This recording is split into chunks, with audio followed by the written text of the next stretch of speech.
Hello! Hello, hello, hello! Magandang araw at magandang buhay at panibagong vlog na naman si Bonsai Stang Lumpo. So, ang gagawin natin ngayon, yung ating hibiscus na pinakapit sa bato. So, ito yung unang wire after natin may pakapit. Okay? After 3 months. So, ito yon. Yan. So kailangan na nating i-wire. Yan. Okay? So dahan-dahan na natin i-wire, bigyan ng sayaw yung mga sanga. Yan. Okay? Para dahan-dahan din siyang magkaroon ng itsura. Okay? So samahan nyo si Bonsai Stang Lumpo para gawin ito.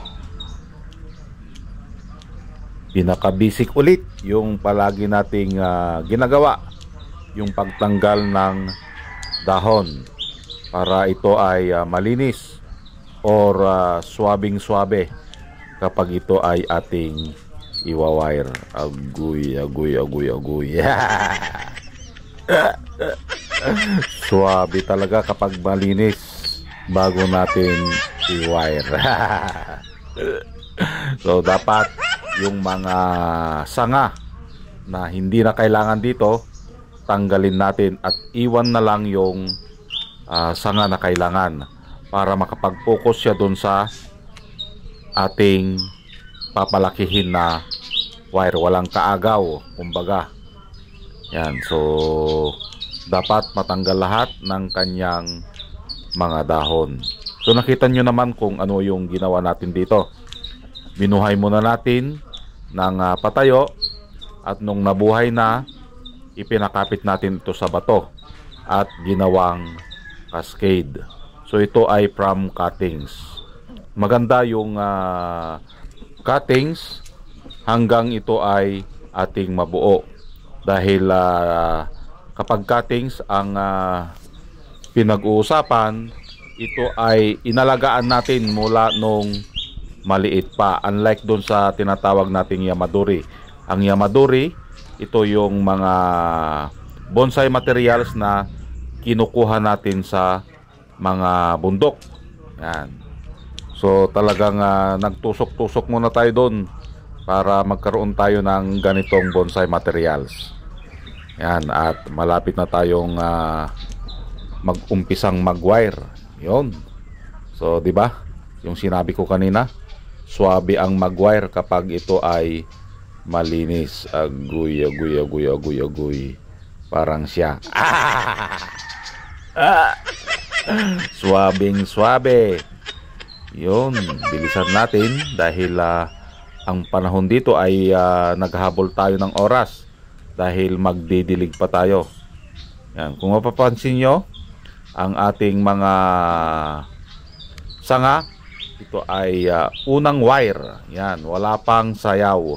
So bibigyan lang natin ito ng sayaw. At putulin na rin natin ito para humabol yung iba, dahil ito ay mas malaki na, unlike doon sa mga ibang mga sanga. Lahat ng sanga na pwedeng i-wire na natin para makatikim na ng unang hagod. Agoy, agoy, agoy, agoy. Pakaliwa, pakanan. Swabe, bebe. Walang sagabal dahil ito ay kalbo. Yun. At inuna natin yung taas bago tayo pumunta sa baba. Yan, dahil ang kanyang mga sanga dito hindi na pare-parehas. So dapat ang sanga sa baba mas malaki hanggang sa paliit ng paliit papunta doon sa taas. Napakaganda ito kapag ito ay natapos. So marami pa tayong gagawin dito, dahil pati yung kanyang mga ugat ay ititrim din natin, hindi lang yung sanga. Kung mapapansin nyo, ang kanyang mga sanga ay nasa primary pa lang, unang latag ng sanga. unang wire, unang bigay din natin ng liko. So ito ay aantayin natin hanggang ito ay kumapal. Dito na din natin bubuuin itong ating bonsai materials na ito, dahil ito ay nakalagay sa malaking lagayan. Ginamitan na natin dito yung tinatawag nating extension pot. Ayun, at malapit na tayong matapos.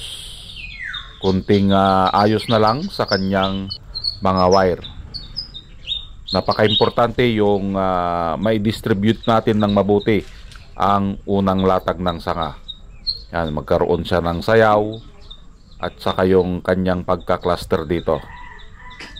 So kaliwat kanan ang ginagamit ni bonsaistang lumpok na kamay, dahil na outbalance tayo kapag ito ay hindi akma o tugma sa ating posisyon. Aguy ang posisyon. So ayan guys, natapos na nating ayusan. Bigyan na natin ng sayaw yung kanyang mga sanga. So ipapakita natin yung ating ginawa. Yan. So bali ito yung kanyang harap. Yan, ganyan. Okay. So umpisa tayo dito sa lower part na bigyan ng sayaw. Okay, ganoon din dito sa kabila. So mapapansin nyo parang S. Okay. Yan. So unang latag. At dito nakikita nyo to, itong part na ito hindi natin na-wire, pati ito. Okay, ito yung magpapalaki dito sa part na ito. Kapag lumaki ito, nakuha natin yung gusto nating laki, putulon din natin, tanggalin natin. Okay, so ang purpose niyan, palakihin itong sanga na yan. Okay, kaya wala mo nang putol yan, madali lang magputol, split of seconds, putol na yan. Okay, tapos dito nakikita na natin dito yung kanyang mga ugat, oh. Silabasan na. Yan. Yan, ugat na yan. Okay, so naka primary wiring na siya.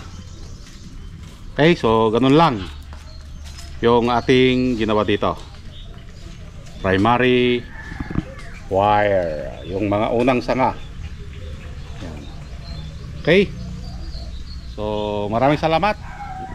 At nasamahan nyo na naman si Bonsaistang Lumpo. Hanggang sa muli. Bye bye.